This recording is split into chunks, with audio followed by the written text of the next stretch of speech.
Brazen. I used to always say I was pro-choice, and I don't believe in that anymore. I say I'm pro-abortion. Because abortion is beautiful.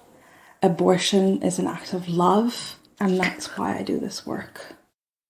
Hi, it's Nelufar here. I am a journalist, and I'm on a mission to find out what spiritual connection looks like when you live in a secular world. And I'm gonna do this by trying out rituals from around the world. Welcome to Ritually. So far this season, you've been on a real journey with me. In each episode, I've used ritual to help explore a personal question or a spiritual need of mine. From wanting to feel more connected to the earth, to reconciling my feelings about feminism and Islam. I've really had to let my guard down. And in our final episode for this season, I'm going to share an experience that's even more personal. But it's also incredibly common. In the United States, nearly 1 in 4 women will have an abortion in their lifetime. In the UK, where I live, it's around 1 in 3 women, and in the summer of 2022, I became one of them. Making the decision to have an abortion wasn't something I really wrestled with, and my partner was on the same page. But that was the only easy part of this whole journey. Because of a lot of things, the procedure itself was highly traumatic. And in the years since, I've struggled with what happened to me. More than any other time I have said this, I mean it. Now, it's time for ritual. We'll be discussing what happened to me medically in some detail, but I'll warn you before we get to it, so you can skip ahead if you want to. My guest in this episode is Sara Bakr. She's a full-spectrum doula based in London. I'm a birth doula, I'm a postnatal doula, I'm an abortion doula, and I also support with baby loss. When I think of doula, I support you emotionally. I'm just guiding you through a transition. Sara's going to guide me through 2 rituals to help me with my trauma around the abortion. One of fire and the other earth. More on that in a bit.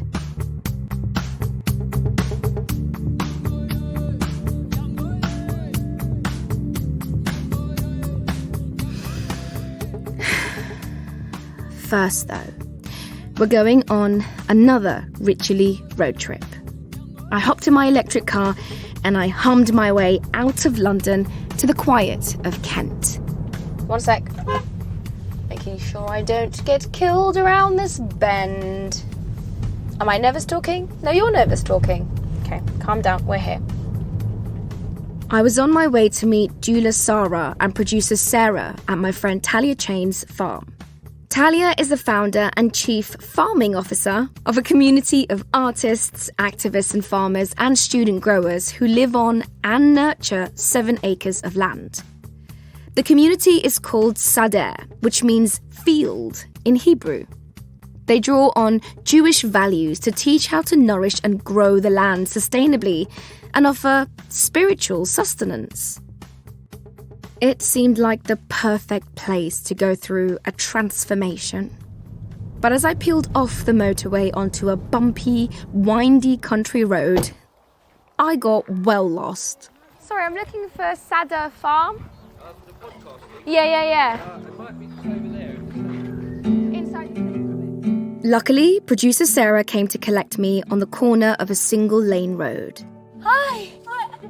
Find you. Hi, so sorry. You want to follow me? Yeah. Hi, Lyra. Is Lyra asleep? Producer Sarah is a working mama, so she met me with a microphone in one hand and her baby daughter Lyra in a sling. We walked through the car park and headed inside a large 17th century brick building. It's beautiful and it's a former manor house, but it's been converted into a retreat centre. And this is where Sara Bakr, my doula, was waiting for me. Wow. Hi. This is an enchanting place. Hi, Sara. How do you want me to greet you? I do hugs. Do you do? We headed upstairs, and producer Sarah left with her daughter Lyra to give me and doula Sara some space to talk. See you. Bye. Bye, Lyra. Doula Sara and I settled side by side on the soft sofa. I watched as she set down some paper. Now, the trigger warning for medical trauma.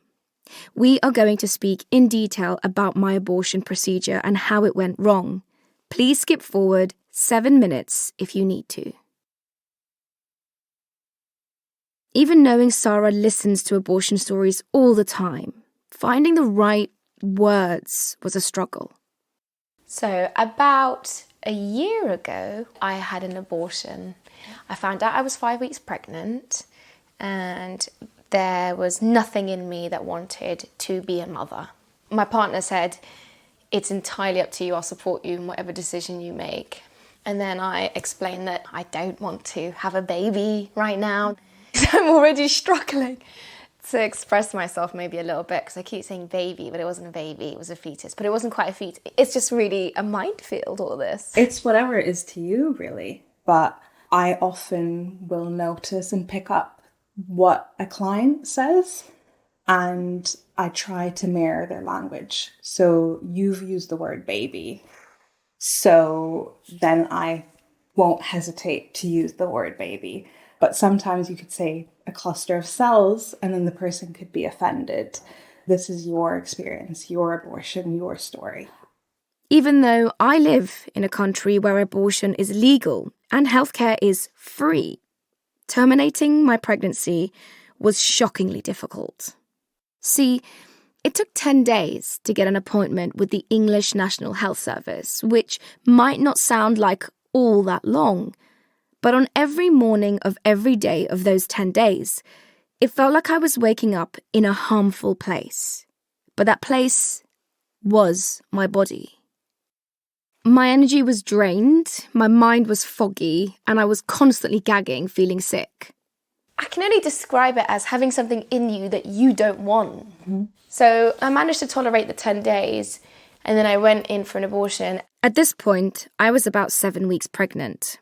A consultant gave me a pill with mifepristone, which blocks the hormone the pregnancy needs to keep growing.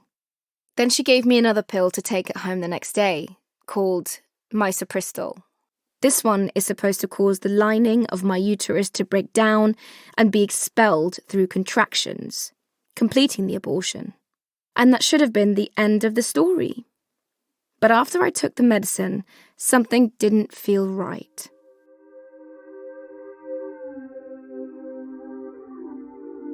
Days went by and I wasn't bleeding enough. It was less than 1 period pad.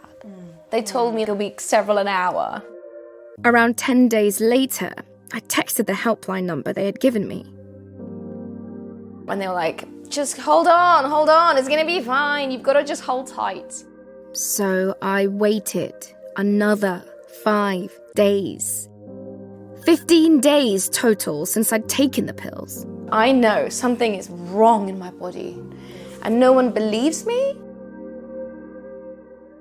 I had to really push them to get another appointment for an ultrasound scan. So I went in again. The lady who scanned me was like, are you sure you need a scan? You could be taking someone else's scanning place. And I was like, you told me to come in for a scan. I'm telling you I'm still pregnant. You told me that I'm not. They told me to take the pill again. They said, listen, it fails 1 in 1,000 times. Take it again. I looked at my partner who came with me to all the appointments. The consultant wasn't talking to me. She was talking to him the whole time. Even he found it a bit creepy when we got back into the car. He was like, it was a bit weird. I was like, welcome to what it's like to be a person of colour, a woman in this space. So I took the pills. Oh, Sara, it hurt. I've been stung by jellyfish. I've been attacked by police. I've been butt with the end of a rifle in my stomach. Nothing compared to the pain of what I was feeling. But even after I took the second dose of pills, something still wasn't right. Weeks were passing, and the signs of pregnancy were still there. My tummy was getting bigger, and my constant nausea hadn't let up. But by this time, I have been so gaslit that I don't trust myself anymore. I called them and they were like, there's no way. There's just no way. You passed blood? Yes. Did you pass a clot? Yes. Did you hear the drop when you went to the bathroom? Yes, I did. You're not pregnant. So I went back to the hospital, and this time I insisted on having a scan again to figure out what was going on. The staff were clearly annoyed at this point, but they agreed. They are just downright rude. And I lie on the bed, and I never told anyone this. She just put the device on my belly for 2 seconds. She was like, yep, you've got a fully viable pregnancy.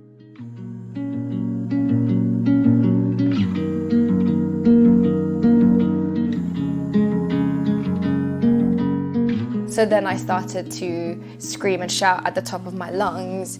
I had like an emotional outburst and I felt like I was convulsing, like I couldn't control my own body. I wanted to die.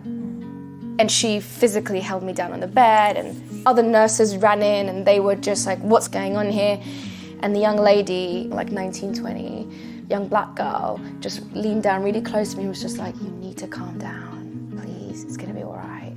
I think her voice was the only thing that brought me back.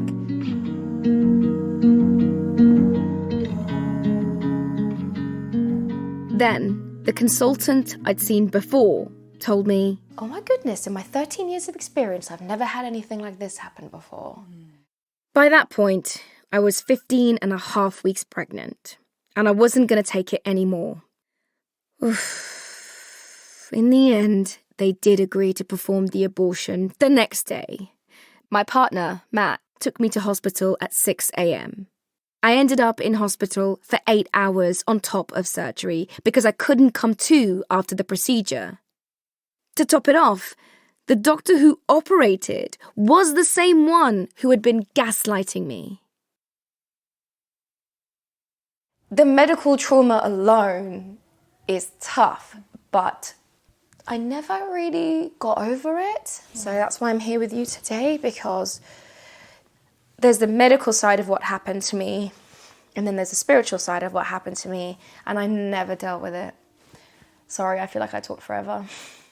No, this is your story. Mm-hmm.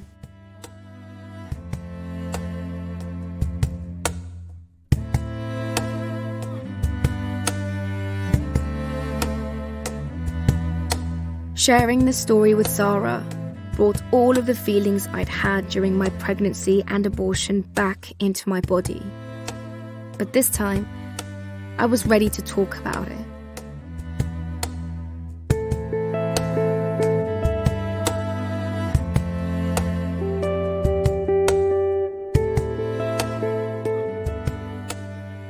It's important to share our stories. Unfortunately, I've heard many stories like this. And I don't know, maybe it's because of the work I do that I'm seeing a pattern. We forget that medication doesn't always work. You know, a pill works, yes, most of the time. But what about those times that it doesn't? And I think it's just really important to, you said you felt gaslit. We know the NHS is overworked and they're underpaid and they're exhausted, but this is not fair on the people receiving the care. You are trusting in these healthcare professionals. They're telling you that they're the expert. Yeah. And they're telling you, no, don't listen to your body. You're not right. And it's not fair. It's not okay. Everyone knows their body best. And that's the issue. This idea of having a doula for abortion, how did you know that women like me needed that kind of healing? I initially had a calling to do birth work, support at births. And this is why I looked into becoming a doula. And then I had an abortion. My abortion was a very happy one, a very great one, a very beautiful one. However, I hemorrhaged afterwards. Ugh. And I went in to the hospital twice. And I was gaslit. So I think back to that day, hemorrhaging after my abortion, and I was like, I needed a doula that day. I needed someone. Because that day, I was on a third Tinder date. And the guy was with me in hospital. It was the most awkward, weirdest. If there's anything that could make an abortion weirder, it's having a Tinder date with you. The guy didn't know my surname. I went to the toilet to like clean up the blood, and when the nurse called my name, he was like, I think it's her. And then they gave him the form, and they were also addressing him. And I'm happy you're laughing because it was almost like this tragic comedy. You could sell the story to Netflix. I mean, After Sara started working as a doula, she realised there's a broad range of pregnancy experiences that people don't often talk about. From miscarriage to stillbirth to abortion. Even pregnancies that are very much wanted don't always end up with a baby. There's so many things outside what is seen as the norm. And I hate this word norm because as a fat mixed race woman, you know, growing up between different cultures, I've never fit the norms. And I was like, who's here to listen to these people? And abortions, it's such a taboo thing. I hate that. I used to always say I was pro-choice, and I don't believe in that anymore. I say I'm pro-abortion. Because Wow. abortion is beautiful. Abortion is an act of love, and that's why I do this work. it's such a powerful thing to say. I've heard all those words before. Love, abortion, self-care, self-love. Never heard it put together like that. Bear with me. Jesus, this is a first, crying through an interview. Get hold of yourself, girl. Why would you say that abortion is love?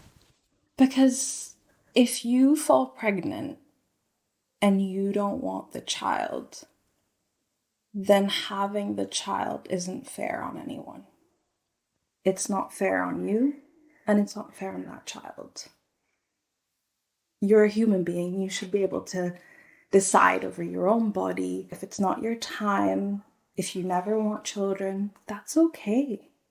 We're so stuck in this whole, this is what women are here for, and this is what we're supposed to do, and if we don't reproduce, we're worthless. And it's like, no, I'm worth so much. You're worth so much. Sara's words affirmed everything I'd been feeling about mine and Matt's abortion. I told her how lonely it had been trying to process the experience on my own, especially as I hadn't had just one abortion, but 3, or at least 3 attempts to end the same pregnancy. I'd looked for resources online, but I could find damn near nothing. There's no support group, and if they are, they're few and far between. And that's why Sarah called you, because after my abortion, I thought I got over it. I cannot believe I'm sat in front of you here today, because I thought I dealt with it. I really did. I'm smart. I'm ambitious. I'm beautiful. I am a high achiever. I met the love of my life. He treats me like a princess. I got a dog. I, moved in with my boyfriend. I felt like because I could leapfrog from moment to moment, from happiness to happiness and joy to joy, I was like, well, this other thing that's underneath all of that, it felt like I was mentally, intellectually, I had moved on. I was over that silly little moment in my life, but my body did not. It didn't. I quickly dismissed any memory of the ordeal, pushing it away. But over many months, I found myself crying and distressed. And that's what I'm hoping to deal with you today. Yeah. We can heal physically, we can heal mentally, but then sometimes our soul still hurts.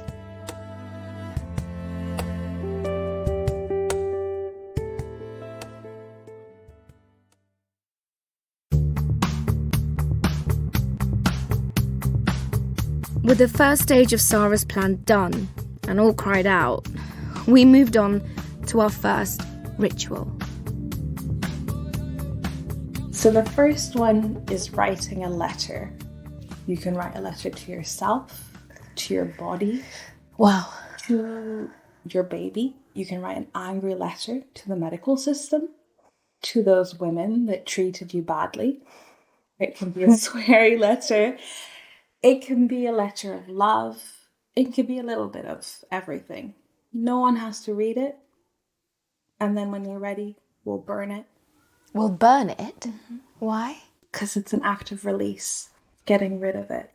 It's this act of anger and rebellion, but it's also this act of release and letting it go up in flames. And then you can either keep those ashes or you can scatter them. And what is the second ritual? The second ritual is planting a seed. In a lot of cultures, people bury the dead, bury their loved ones. Sometimes we bury treasure, and when you bury a seed, something grows. So I'm hoping that what we bury today, we'll bury the hurt, we'll bury all these horrible things that happened to you, and then we'll watch the seed grow, and we'll watch you grow. Do you want a pen? I've got a pen. Okay.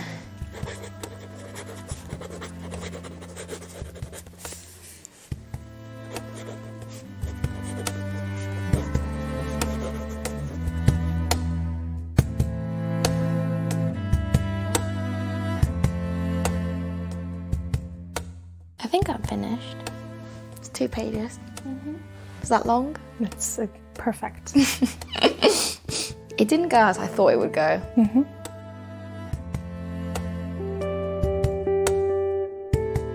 The letter I wrote is extremely personal, and sometimes you've got to take care of yourself and hold certain things back.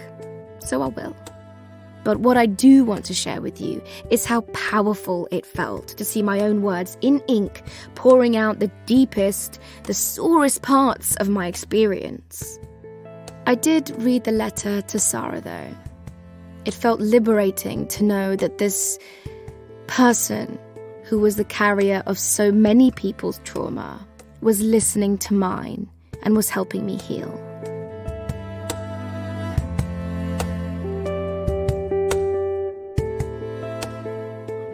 It's perfect, and it's beautiful, and it's wonderful. I felt the love that you have for yourself and your past self, and you deserve it. Yeah. And you're smiling now. I am. That's freaky. You know, emotions go in waves, and I don't know when we go out on the farm how you're going to feel, and the tears can come back. But we're smiling right now. Yeah. And let's just sit with that moment, sit with that feeling for a little bit. It feels very different sitting with you and doing it. Because I feel like, in a way, I feel like everyone else judges me, but you're somebody who brings people into life and you don't judge me, and that means something. Yeah, I see you, I hear you, and I feel you. And I'm so proud of you for talking about this and sharing your story.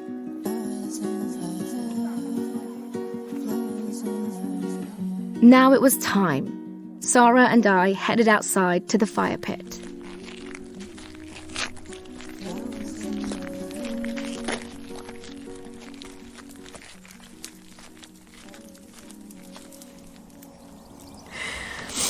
You can say a prayer. Chin up, Queen. There's no shame in this. Hold your head up, sis. There's so much more coming to you. I give myself permission to let this go. To not feel as though I am bound by rules other people have written for me.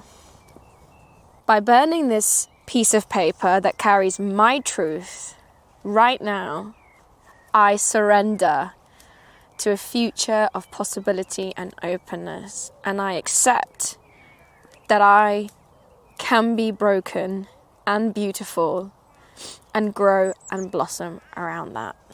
Yes, I love it.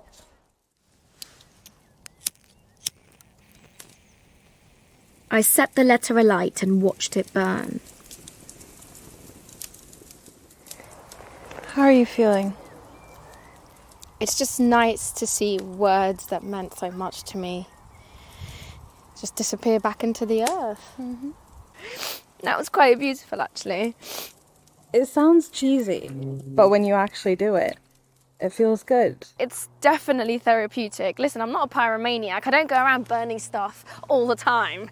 But there is something really soothing about seeing something that you want to let go of be destroyed. Yeah.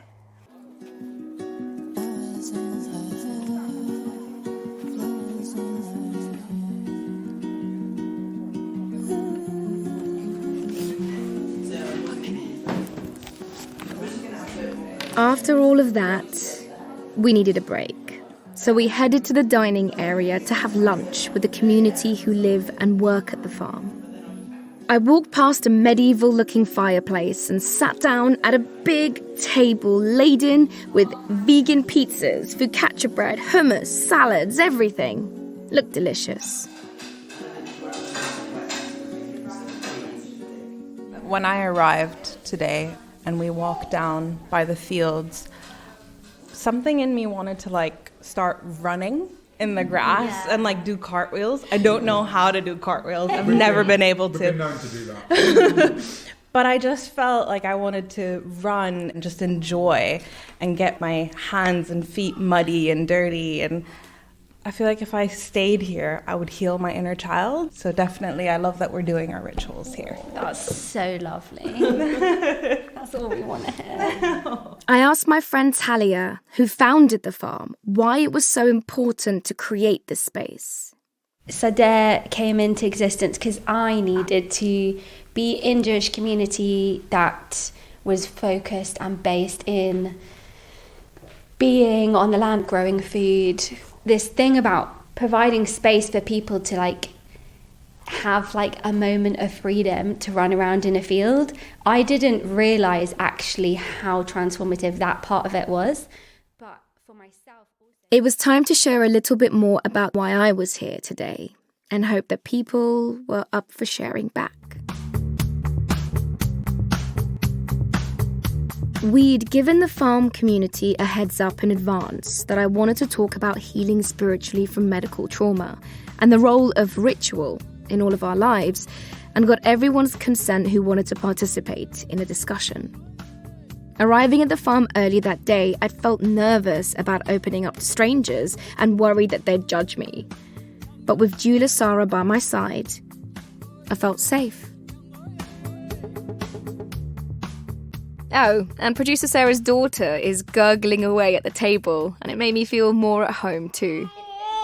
My own body felt like a prison. I couldn't get out of it. So I just wanted to kind of create the space for us all to talk about what that feels like. The difference when your body and your spiritual self are not aligned.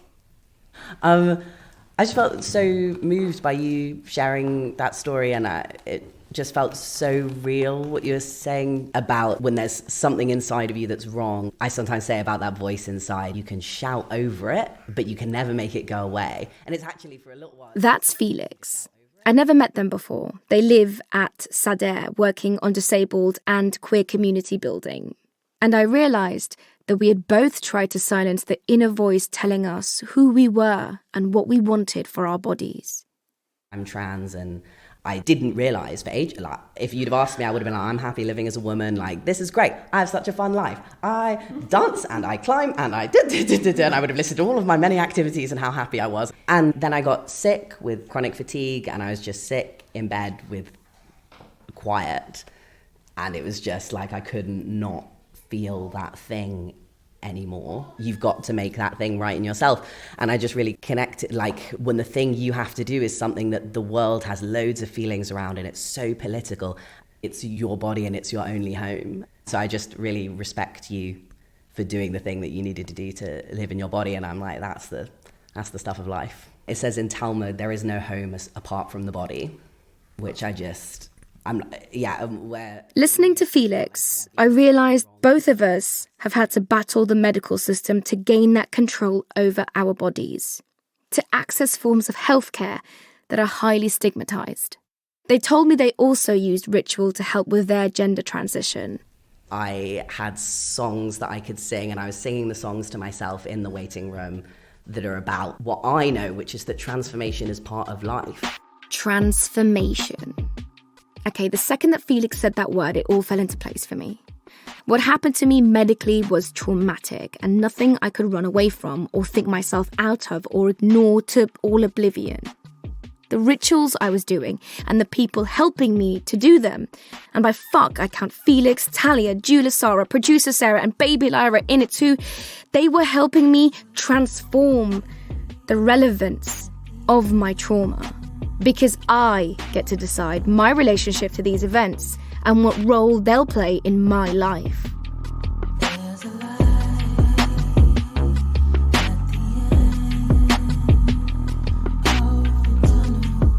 It was time for the second ritual of the day.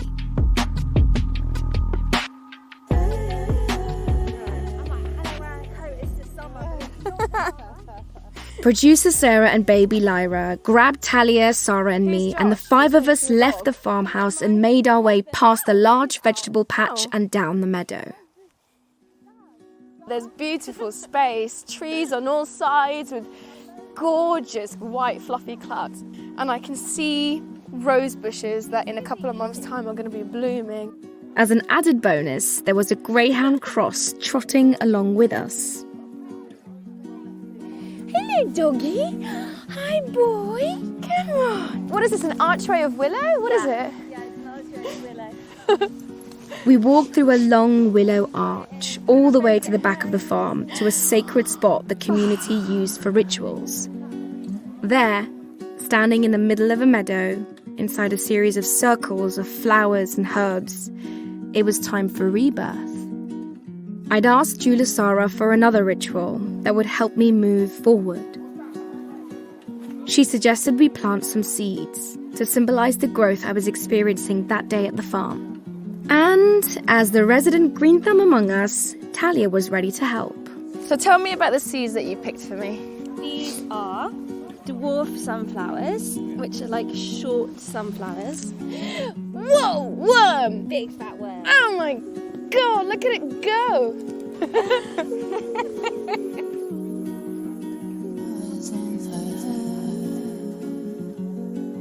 Oh my God, I'm wearing no gloves. Yeah, we're just going to make a small hole that big. Okay, not too, quite shallow. Shallow, exactly. And then put this all over it and press it down so that it has... I've never seen a farmer with manicured fingernails. I feel like I don't need much guidance here. I know what I'm doing. Producer Sarah handed me the prayer that we'd written together in our sacred text episode, a compilation of quotes from books that speak to us.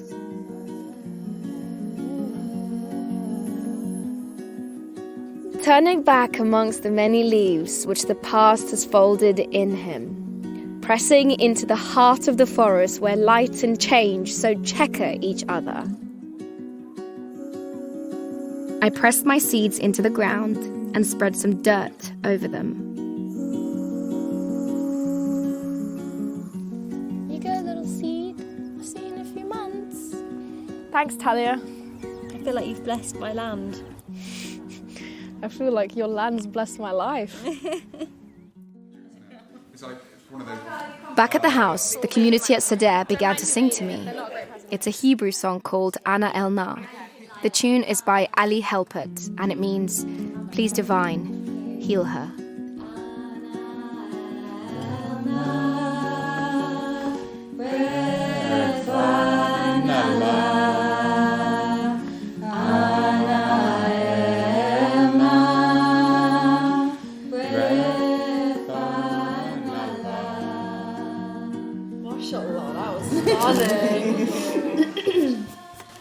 How beautiful. I'm exhausted. Poetry sounds great. Anything that you pick, Felix, is what I'll have.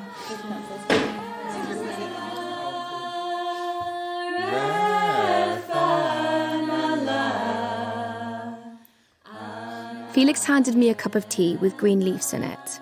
It was lemon balm tea, and it felt soothing. I'd never had it before. In that moment, I felt so completely looked after and taken care of. Sara noticed, and she came over to ask what it was. Lemon balm tea, I said. She said, "Oh, it's said to heal the mother wound, to one's culture, to one's relationship with the mother and one's own motherhood." I swear to you, I'm not making any of this up. Did it feel serendipitous? Yes, it did. I was always secure in knowing that this pregnancy had to end. And now, through ritual, I became at peace with it. Thanks to a whole community of people who made me feel loved, cherished, and cared back to health. Spiritually.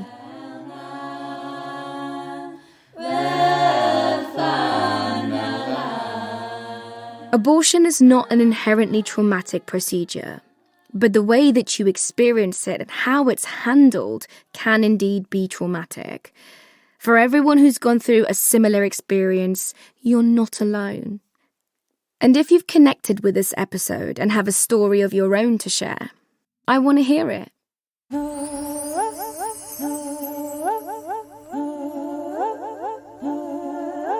That's it. Not just from this episode, but from the series. Thank you for coming on this journey with me, with producer Sarah, with every lovely human being on this earth that's made it possible. This project, this entire podcast, has been a dream of mine and Sarah's for the longest time. To see it come true and be out there in the world for you to receive, well, there's nothing more we could ask for. Except maybe to see you in the next one. Thank you for listening. If you'd like to share your experience of the ritual or have a ritual you think I should explore, please let me know. Tweet me or TikTok me at Nelufar and follow us on Instagram at TheRituallyPod. And we have a bonus listener episode coming up, and I want to hear from you. What do you think of the series so far? Are there any rituals you've been doing or that you think I should look into? You can record a voice memo and send that over for us to listen to, or just write down your thoughts and I'll read them. Our email address is ritually@projectbrazen.com. You can also record a voicemail on our website, ritually.fm. If you've enjoyed this series, please rate, review and subscribe, or just do one, whichever one you fancy, so we can make a second season, of course. They won't let us do it all over again otherwise. And look out for some very special bonus episodes dropping in your feed in the next few weeks. And sign up for our newsletter while you're at it to get the latest Ritually updates. We've got the link in our show notes. You can also become a Brazen Plus subscriber on Apple Podcasts. You'll get exclusive access to extended interviews and other bonus material from the show. I'd like to say a massive, gigantic, big, huge thank you to doula Sara Bakr and everyone at Sadair Farm for holding space for us. This has been Ritually with me, Nelufar Hedayat. This podcast is written and co-created by me and Sarah Kendall, who's also our series producer. We produce the show in partnership with Brazen.